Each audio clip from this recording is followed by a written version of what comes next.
শুরু করব একজন রেমিটেন্স যোদ্ধা ভাইয়ের পাঠানো ঘটনা দিয়ে, যার নাম ওয়াদুদ।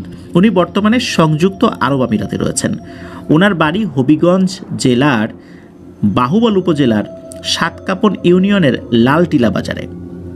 ঘটনাটি ঘটে 2011 সালের নভেম্বর মাসে। ঘটনাটির স্থান এই হবিগঞ্জের বাহুবলের পূর্ব দিকে অবস্থিত লালটিলা বাজার থেকে প্রায় 8 থেকে 10 কিলোমিটার পূর্ব দিকে একটি পাহাড়কে কেন্দ্র করে। ওখানে মূলত দুটি পাহাড় রয়েছে। দুটি পাহাড়কে ঘিরে অনেক ভয়ঙ্কর ঘটনা প্রচলিত রয়েছে। এর মধ্যে একটির নাম হচ্ছে কালীগজিয়া টিলা, অপরটির নাম হচ্ছে মহাদেব টিলা। এই দুই টিলার মধ্য দিয়ে বয়ে গেছে ছোট্ট একটি ছড়া বা নদী। তো আমরা প্রথম যে টিলাটির কথা শেয়ার করব এটা হচ্ছে মহাদেব টিলার ঘটনা, বা ওইখানে যে ঘটনাটি ঘটেছিল।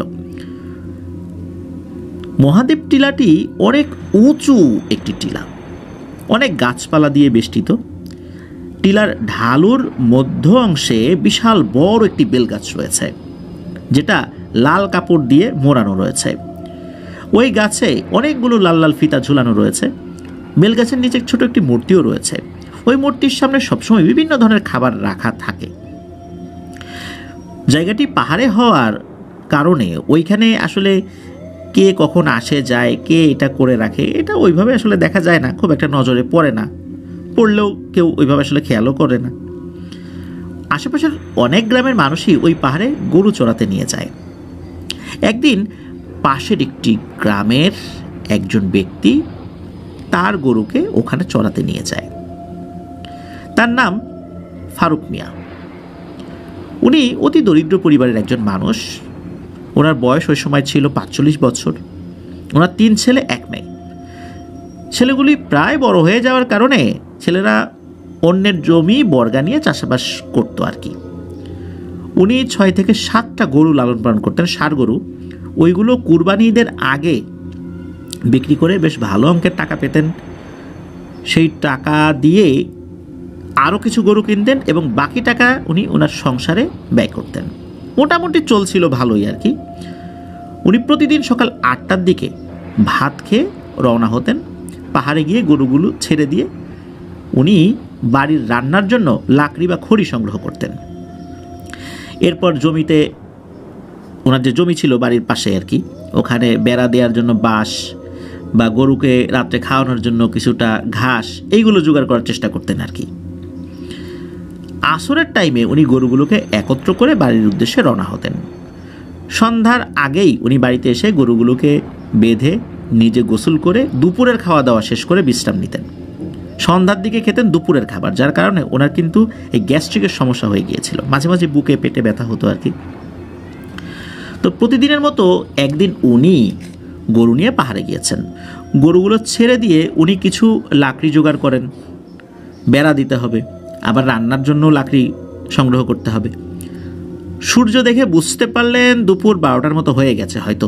শরীর খুব ক্লান্ত লাগছিল ওনার, তাই ভাবলেন যে গরুগুলো তো ঘাস খাচ্ছেই, আমি একটু বিশ্রাম করি। উনি একটি গাছের নিচে বসে পড়েন, ঘুমিয়েও পড়েন। হঠাৎ ওনার ঘুম ভাঙে বড় কোনো কিছুর একটার শ্বাস প্রশ্বাসের শব্দে। উনি মনে করেছেন ওনার আশেপাশে জঙ্গলে হয়তো কোনো ষাঁড় গরু আছে, ওইটাই ওরকম করছে। এটা মনে করার কারণও রয়েছে। কারণ হচ্ছে ওই পাহাড়ে আশেপাশে আরও বেশ কয়েকটি যে গ্রাম রয়েছে, সেই গ্রামের মানুষগুলো কিন্তু তারা তাদের গরু ছাগল এগুলো চড়ানোর জন্য নিয়ে আসতো। উনি ভেবেছিলেন হয়তো বা বড় কোনো ষাঁড় গরু এরকম করছে, যেটা অন্য কারো গরু। তো উনি যখন শোয়া অবস্থা থেকে উঠলেন দেখার জন্য যে আসলে এই শব্দটা কোথা থেকে আসছে, কারণ এমন জোরে শব্দটা আসছিল মনে হচ্ছে একদম ওনার কানের কাছে এসে কোনো ষাঁড় গরু এরকম শব্দ করছে। কিন্তু ওনার আশেপাশে তো ওরকম কোনো গরু ছিল না। উনি দূর থেকে একটা জিনিস দেখতে পান যে একটি বেল গাছ, ওই বেল গাছের নিচে বিশাল বড় কি যেন একটা প্রাণী দেখা যাচ্ছে। প্রাণীটি কালো রঙের। সে উল্টো দিকে ঘুরে খুব মজা করে কিছু একটা চিবিয়ে চিবিয়ে খাচ্ছে, আর ওইটার শ্বাস প্রশ্বাসের শব্দই ওইরকম জোরে জোরে শোনা যাচ্ছে। প্রথমে উনি ভেবেছেন কোনো হাতি নাকি, যেহেতু বিশাল বড়। উনি জানতেন যে ওই বেল গাছটিতে অনেক ভয়ের ঘটনা ঘটার রেকর্ড রয়েছে। ওই বেলগাছটি থেকে উনি প্রায় 150 থেকে 200 মিটার দূরত্বে অবস্থান করছিলেন আর কি।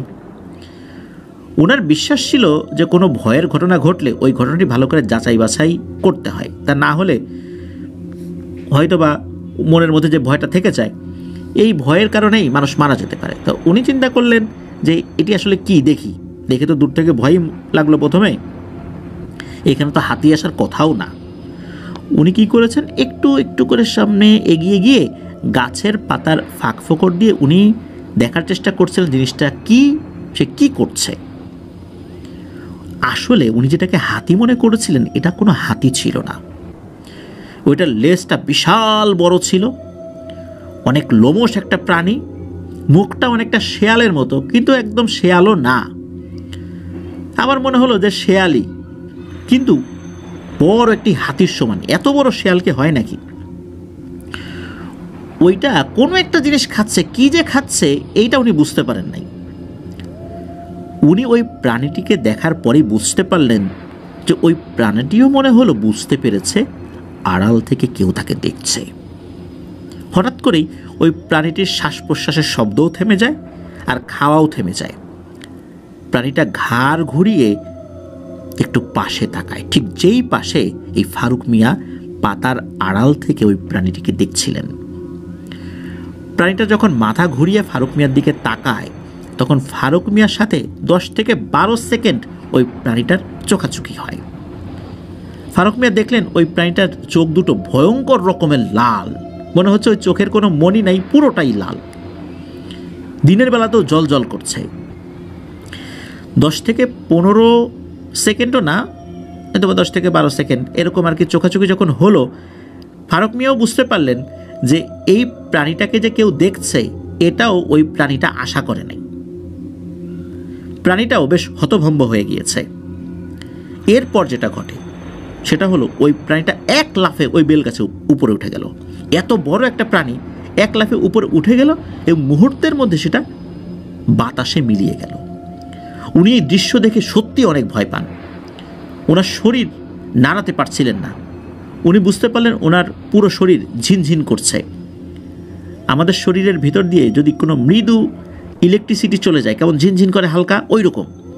এবং ওনার শরীরটা প্যারালাইজড হয়ে যাওয়ার মতো অবস্থা হয়ে গেছে। উনি ওখানেই বসে রয়েছেন, নড়াচড়া করতে পারছেন না।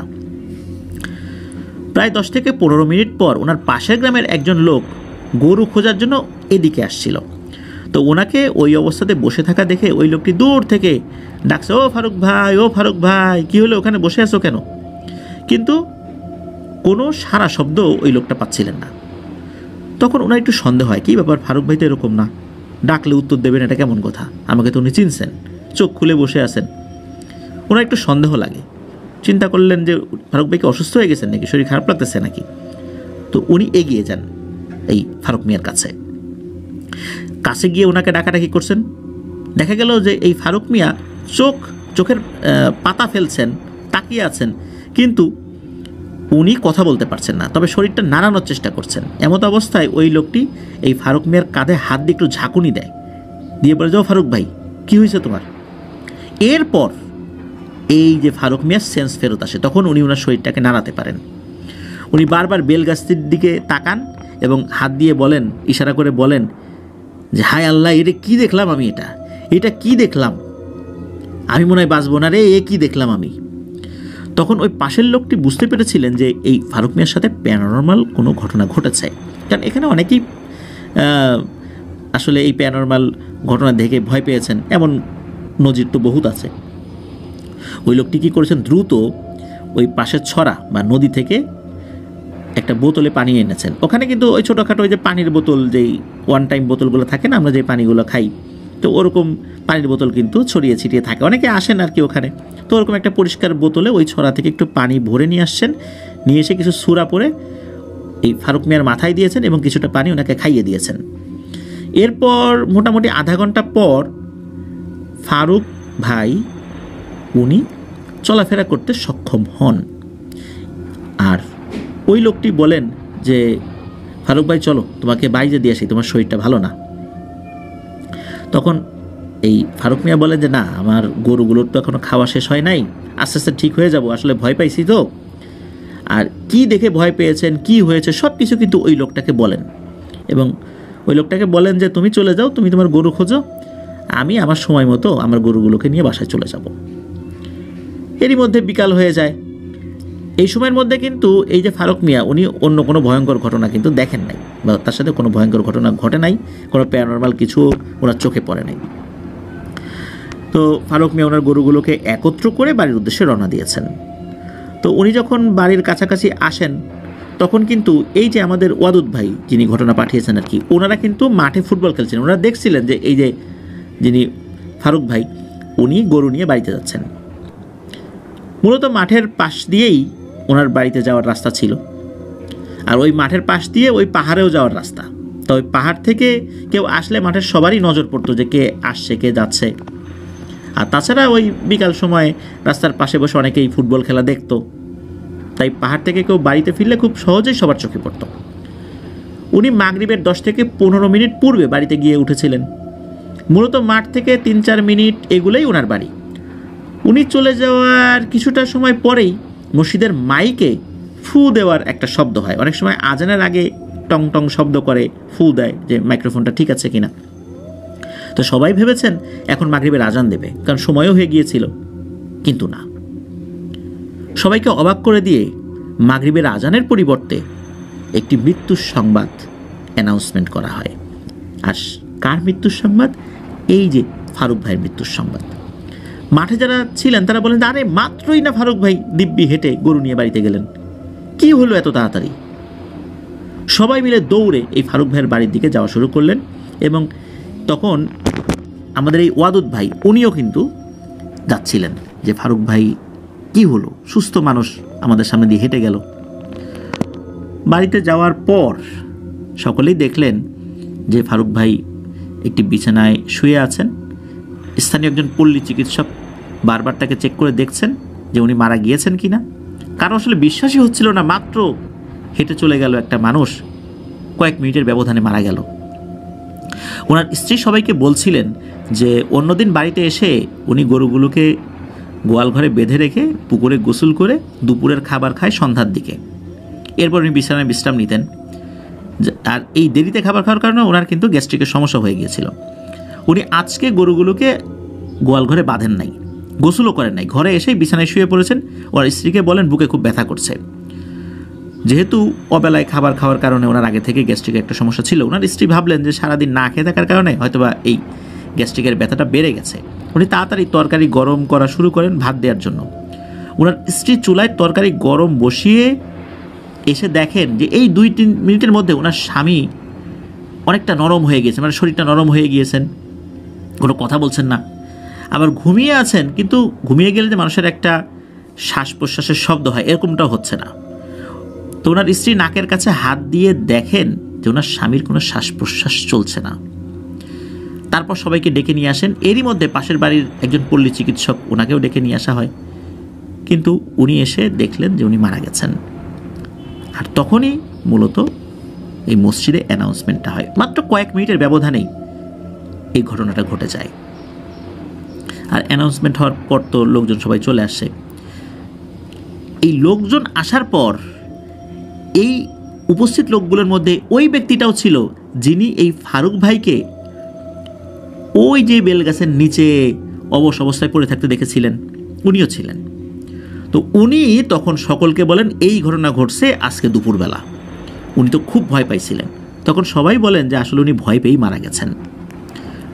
উনি মারা যাওয়ার প্রায় 2 থেকে 3 মাস পর ওনার স্ত্রী একটা স্বপ্ন দেখেন। স্বপ্নের মধ্যে উনি দেখেন ধোঁয়া উঠছে, সাদা ধোঁয়া। এই ধোঁয়ার মধ্যে 2টি চোখ দেখা যাচ্ছে, লাল টকটকে চোখ। আর ওইখান থেকে ভয়ঙ্কর শব্দে তাকে উদ্দেশ্য করে কিছু বলা হচ্ছে। এমনভাবে বলা হচ্ছিল যে তোরা যদি বাঁচতে চাস তাহলে 7টি গরু জবাই করে এতিম মিসকিনদের মধ্যে খাইয়ে দিস, তা না হলে তোদের সামনে খুবই বিপদ। এই স্বপ্ন দেখার পর উনি ওনার ছেলেদের সাথে বিষয়টি শেয়ার করলে কেউ পাত্তাই দেয়নি। সবাই বলে স্বপ্ন তো স্বপ্নই, আর স্বপ্ন সত্যি হলেও আমরা এত টাকা পয়সা পাবো কই যে 7টা গরু দিয়ে আমরা সিন্নি করে খাওয়াবো। এই স্বপ্ন দেখার 15 থেকে 20 দিন পরে ওনার স্ত্রী এই সিলেট হাইওয়ে যে রোডটা রয়েছে এইটা পার হতে গিয়ে রোড অ্যাক্সিডেন্ট করে মারা যান। এরপর ফারুক মিয়ার এক ছোট ভাই ছিল। এই ছোট ভাইয়ের ওয়াইফও উনি একই স্বপ্ন দেখেন যে ধোঁয়ার মধ্যে থেকে কেউ একজন বলছে যে ওকে তো আমি বুকের উপর পা দিয়েই মেরে ফেলেছি, আর ওর বউকেও ধাক্কা দিয়ে গাড়ির নিচে ফেলে দিয়েছি, এবার তোকে পানিতে চুবিয়ে মারব, এবার তোর পালা। এই স্বপ্ন দেখার পর ওনারা কিন্তু নড়েচড়ে বসেন যে এটা তো আর দেরি করা যাবে না। যেই ভুলটা ফারুক মিয়ার ছেলেরা করেছিল, এখন ফারুক মিয়ার ভাইয়ের বউ এই স্বপ্ন দেখেছেন, বিষয়টা তো স্বাভাবিক না। তখন ওনারা পরের দিনই একজন নাম করা পীর সাহেবের কাছে যান। ওই পীর সাহেবের বাড়ি ছিল কুমিল্লার কোনো একটা জায়গায়। তো ওই পীর সাহেব সব ঘটনা শুনে বলেন, আচ্ছা দেখি, আমাকে কয়েকটা ঘন্টা সময় দেন, আমি একটু খোঁজ খবর নিই, আর আপনারা যেহেতু আমার বাড়িতে আসছেন রেস্ট করেন, 4-5 ঘন্টা পর আমি আপনাদের সাথে কথা বলবো ইনশাল্লাহ। 4-5 ঘন্টা পর ওই পীর সাহেব ওনাদেরকে ডাকেন এবং বলেন যে সর্বনাশ হয়ে গেছে, অনেক দেরি হয়ে গেছে, আর দেরি করা যাবে না। আমি যদিও বা কারো বাসায় ওইভাবে যাওয়ার সুযোগ পাই না, কিন্তু আপনাদের বাড়িতে যেতেই হবে, তা না হলে আপনাদের সকলের মৃত্যু অনিবার্য। পীর সাহেবের মুখে ভয়ঙ্কর এক ভয়ের ছাপ দেখা যায়। উনি বলেন যে দ্রুত চলেন, আর এক মুহূর্ত দেরি করা যাবে না, আজকে রাত্রেই কোনো একটা ঘটনা ঘটে যেতে পারে অন্য কারোর সাথে, আপনাদের পরিবারের। ওনারা তো দ্রুত রওনা দিয়েছেন। রওনা দেওয়ার সময় ওই পীর সাহেব বলেছিলেন যে ওই বাড়িতে, মানে এই ফারুক মিয়ার যে বাড়ি, তার পাশেই তো ওনার ভাইও থাকতেন আর কি, মানে সবাই মিলেমিশে একসাথে থাকতেন। মানে পীর সাহেব বলেন যে ওই বাড়িতে একটি বড়ই গাছ রয়েছে, ওই বড়ই গাছটা কাটতে হবে। তখন ওই ফারুক মিয়ার ভাই বললেন যে তাহলে ফোন করে বলে দেই, ওরা কাটতে থাকুক, আমরা যেতে যেতেই তো ওটা কাটা হয়ে যাবে। তখন পীর সাহেব বলেন না, এই কাজ করলে সমাধান অনেক জটিল হয়ে যাবে, একটা নির্দিষ্ট প্রক্রিয়ার মাধ্যম দিয়ে এই গাছটা কাটতে হবে। যদি এই প্রক্রিয়াটা ফলো না করা হয় তাহলে আরও ভয়ঙ্কর বিপদ হবে এবং আমাকে উপস্থিত থেকে এই গাছটা কাটাতে হবে, এটা পীর সাহেব বলেন। তো কুমিল্লা থেকে আস্তে আস্তে অনেক রাত হয়ে যায়। হুজুরকে থাকার ব্যবস্থা করে দেওয়া হয়। হুজুর সবাইকে সতর্ক করে বলেন যে আজকে রাতে যদি কোনো অস্বাভাবিক ঘটনা ঘটে তাহলে কেউ যেন দরজা খুলে বাইরে বের না হয়, কি ঘটছে বা কি ঘটবে, ঘটতে পারে কি না, এই সমস্ত চিন্তা থেকেও কেউ বাইরে বের না হয়। আবার বাইরে যদি কোনো শব্দও পায়, কেউ যেন বেড়ার ফাঁকা দিয়ে বা টিনের ছিদ্র দিয়ে দেখার চেষ্টা না করে যে বাইরে কি হচ্ছে। তারপর হুজুর বললেন কাল সকাল ইনশাল্লাহ আল্লাহ চাহেন তো গাছটা কাটা হবে এবং এরপরে সমস্যাটাও ইনশাল্লাহ থাকবে না। তো রাত 10টা-11টার মধ্যে বাড়ির সব বাচ্চারা ঘুমিয়ে পড়েছে। বড়দের মধ্যে অনেকেই তখন সজাগ ছিল। হঠাৎ করে তারা শুনতে পায় কে যেন খরম পায়ে হাঁটছে। খরম হলো এক ধরনের বিশেষ স্যান্ডেল জাতীয়, এটা হলো কাঠের তৈরি, অনেক শক্ত। আগেকার দিনে মানুষগুলো এই খরম পরত। এই খরম পায়ে দিয়ে হাঁটার কারণে বাড়ির উঠোনে ঠক ঠক ঠক ঠক শব্দ হচ্ছে। মনে হচ্ছে যে কেউ যেন উঠোনের এক পাশে আসে আর এক পাশে চলে যায়, মানে পাইচারি করছে আর কি। হুজুরের নিষেধ থাকায় কিন্তু কেউ দেখার চেষ্টা করেনি যে কে হাঁটছে, কি হচ্ছে। পরের দিন সকালবেলা হুজুরকে বিষয়টি অবগত করলে হুজুর বলেন ওইটা আসলে আমার সাথে থাকা একটি বৃদ্ধ পরহেজগার জিন। এই বৃদ্ধ জিনটি অনেক শক্তিশালী। মূলত আমি তাকে অনুরোধ করেছিলাম রাতের বেলা উনি নিজে থেকে যেন এই বাড়িটা পাহারা দেয়, ওনার অনুগত অন্য কোনো জিনদেরকেও যেন না পাঠায়, উনি নিজে যেন থাকে, কারণ উনি অনেক জাননেওয়ালা একজন জিন, অনেক দোয়া কালাম উনি জানেন, অনেক বড় মাপের একজন রাকি। যদি ওই পিশাচটা এখানে চলে আসে তাহলে উনি খুব সহজেই ওই পিশাচটাকে মোকাবেলা করতে পারবেন, যেটা অন্য যুবক শক্তিশালী জিনও ওনার মতো পারবে না। মূলত উনি এই বাড়িতে পাহারা দিচ্ছিলেন যাতে করে এই বাড়ি বা আশেপাশের কোনো বাড়িতেও কোনো দুর্ঘটনা না ঘটে। এরপর মূলত হুজুর শুরু করলেন তার প্রক্রিয়া। হুজুর একটি মাটির পাতিল ঢাকনা সহ নিয়ে আসার জন্য বলেন, সেটা নিয়ে আসা হয়। পাতিল নিয়ে আসলে উনি ওই পাতিলে এবং ঢাকনার ভেতরের দিকে কিছু একটা লেখেন আর কি। তারপর ঢাকনাটা লাগিয়ে বাড়ির উঠোনে গভীর গর্ত করে পুঁতে দিলেন এবং একজনকে অনুমতি দিলেন এইবার গাছটি কাটা শুরু করো। গাছটি কাটার কারণ ওনার কাছে জানতে চাইলে উনি বলেন ওই পাহাড়ে যেই জিনটা ছিল এইটা যে খুব খারাপ ছিল এটাও বলা যাবে না, তবে ওই জিনটা নিজেও ভাবে নাই দিনের বেলা তাকে কেউ দেখে ফেলবে। মূলত সে চিন্তা করছে সে অদৃশ্য অবস্থাতেই রয়েছে, সে ভর দুপুরবেলা সে তার কাজ করছিল। যখন সে বুঝতে পারে এই ফারুক মিয়া তাকে দেখে ফেলেছে, তখন এই জিনের খুব রাগ হয়। আর জিনদেরকে এই ধরনের সময়ে এইভাবে দেখে ফেললে জিনেদেরও ক্ষতি হতে পারে। যেহেতু তাকে দেখে ফেলেছে, এই জন্য তাকে মেরে ফেলাটা ওই জিনের জন্য জরুরি ছিল। এই জন্যই মূলত ওই দিন সন্ধ্যায় ফারুক মিয়ার বুকের উপর চাপ দিয়ে ফারুক মিয়াকে মেরে ফেলেছে। এরপর সে বলে দিয়েছিল যে এই সমস্যা থেকে উত্তরণের জন্য কি করতে হবে, কারণ যেহেতু তাকে দেখে ফেলেছে এই বিষয়টা তার পরিবারের উপরও গড়াতে পারত। যেহেতু তার পরিবার এটা শোনেনি তাদের আর্থিক অবস্থার কারণে, আর ওই জিনটা হলো ছন্ন ছাড়া প্রকৃতির জিন, তার গোত্রের কোনো গোত্র প্রধানের কাছে নালিশ করেও বিষয়টা আসলে লাভ হতো না। এই কারণে সে একের পর এক হত্যাযজ্ঞ চালাচ্ছিল। ফারুক মিয়ার পর তার স্ত্রীকে মেরে ফেলেছে। এরপর সে ফারুক মিয়ার ভাইয়ের বউকে স্বপ্ন দেখিয়েছে। এখন যেটা ব্যাপার সেটা হলো যে ফারুক মিয়া যখন আসে, ফারুক মিয়ার সাথে সাথে ওই জিনটা চলে আসে এবং এই বড়ই গাছে আস্তানাগারে। সে কিন্তু এখন এখানেই রয়েছে, সে এখন আর পাহাড়ে থাকে না, ওই বেলগাছ ছেড়ে সে এখন এখানে এসেছে। মূলত এই বেলগাছটি কাটার পর তার আস্তানা নষ্ট হয়ে যাবে। আর জিনেরা যদি কোথাও একবার আস্তানাগারে সেখান থেকে সরে যেতে চায় না, সেখানকার মায়া ত্যাগ করতে পারে না।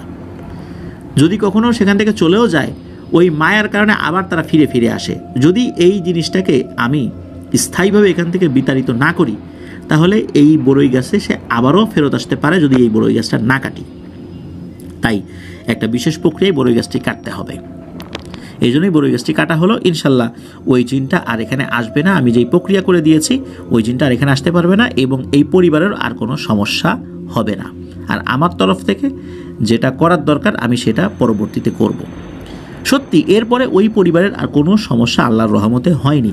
হুজুর পরবর্তীতে কোন প্রক্রিয়ায় ওই জিনটাকে প্রতিহত করেছিলেন, জিনটা যেন ওই পরিবার আর কোনো সদস্যকে আঘাত না করে, এটা অবশ্য জানা যায় নাই। তো এটি ছিল ঘটনা। এই ঘটনায় দুজন ব্যক্তি বিনা কারণে নিহত হয়েছিলেন। এক হলো ফারুক মিয়া আর ফারুক মিয়ার স্ত্রী, এই দুজন। প্রিয় লিসেনার্স, আসলে ভর দুপুরবেলা এইরকম কোনো একটা ঘটনার মুখোমুখি কেউ হবে এটা কেউ ভাবতেই পারে না। আমরা সাধারণত রাতের বেলার ঘটনা শুনি, কিন্তু এই ঘটনা সম্পূর্ণটাই দিনের বেলা হয়েছে। ফারুক মিয়া মারা গেছেন একদম সন্ধ্যার একটু আগে, আর উনি ওইটা দেখেছিল না দিনের বেলা, ভর দুপুরবেলা। আবার ফারুক মিয়ার স্ত্রীও কিন্তু রাস্তা পার হচ্ছিলেন দিনের বেলা, তখন উনি মারা গিয়েছেন। আল্লাহ ওনাদের পরিবারকে হেফাজত করুন এবং আমাদেরকে হেফাজত করুন এই ধরনের বিপদ আপদ থেকে।